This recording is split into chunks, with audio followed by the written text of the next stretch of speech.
Vă salut! Astăzi facem un tratament cu acid formic 40-42% prin pensulare, și anume am pensulat placa de puiet. Mai avem acolo încă două, probabil una sau două, nu știu cum va fi, vom vedea.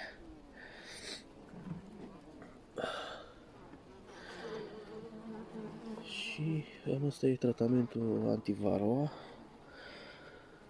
Am făcut și un varachet. Mai avem albină și pe jos. Ăsta e cel mai bine popular, de ce să zic. Arată cel mai bine.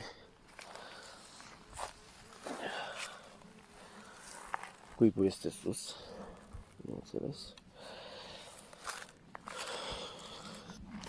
Aici îi mai dăm